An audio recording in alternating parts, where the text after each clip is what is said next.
ভালো লাগছে না এবার? শান্তি পেলাম মা। হ্যাঁ, আপনি এবার রেস্ট করেন, আমি সব কাজকর্ম করছি, ঠিক আছে?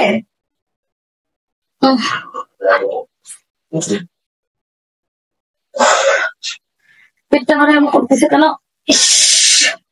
পেটের মধ্যে ভুটভাট ভুটভাট করতেছে, পেটটা ব্যথা করতেছে বাবা। উহ, আর থাকতে পারতেছে না বাবা।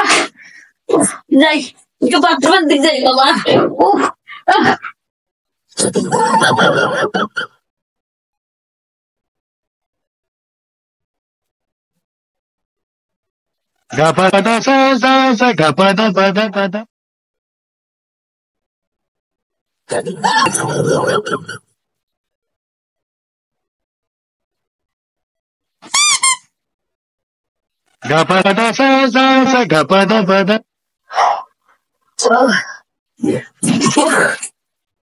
শান্তি পেলাম। শয়তান বলতো কারণ কোনোদিন বিশ্বাস করবো না বাবা।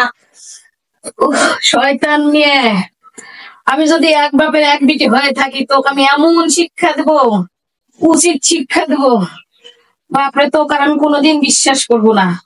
তাই তো মানুষ কয় বাবা পরের মেয়ে বিশ্বাস করতে নাই। শোনো, আসছো? হ্যাঁ আসলাম। জেনে গেছে অনেক। বলো। দোকানের মহাজনকে কালকে টাকা দিতে হবে, তো সেই টাকাটা রাখো, ভালো করে রেখে দিও। আচ্ছা ঠিক আছে, তুমি ফ্রেশ হয়ে নাও, আমি খাবার দিচ্ছি। আচ্ছা।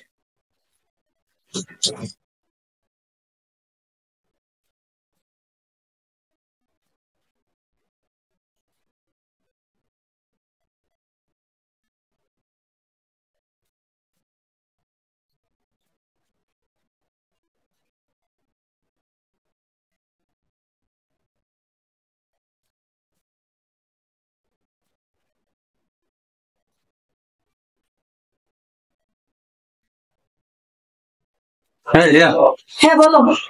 ওই গামছাটা দাও, আর ওই রাতে যে টাকাটা দিলাম ওই টাকাটা দাও না। আচ্ছা দাঁড়াও। আচ্ছা, তাড়াতাড়ি। জান, হ্যাঁ, টাকাটা তো আমি খুঁজে পাচ্ছি না। এত বড় টাকা তুমি কোথায় রাখছো? আমি তো আলমারিতে টাকাটা রাখছি। তাহলে এখন কোথায় গেল? মহাজনকে টাকা আমি এখন দেবো, এতগুলো টাকা কোথায় পাবো আমি? আমার একটা দায়িত্ববোধ নেই? টাকা কি হাতে নেওয়া নাকি? এখন আমি কোথা থেকে এগুলো আনবো টাকা? বিশ্বাস করো, আমি আলমারিতে টাকাটা রাখছিলাম।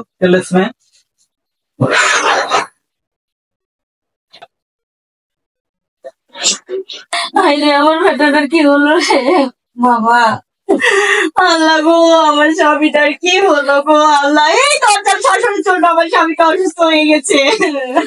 তুমি চুপ করো, তোমার জন্য তো আমার ছালের এই অবস্থা। আমার জন্য না, আপনার জন্য হয়েছে। আপনি সবসময় আমার সাথে ঝগড়া করেন। এই থামো, দুজনে থামো। তোমাদের দুজনের জন্য আমি অসুস্থ হয়ে গেছি। ডাক্তার বলছে আমার অনেক বড় রোগ হয়েছে, আমি আর বাঁচবো না, আমি মরে যাবো। না না, তুমি এ কথা বলো না গো আল্লাহ।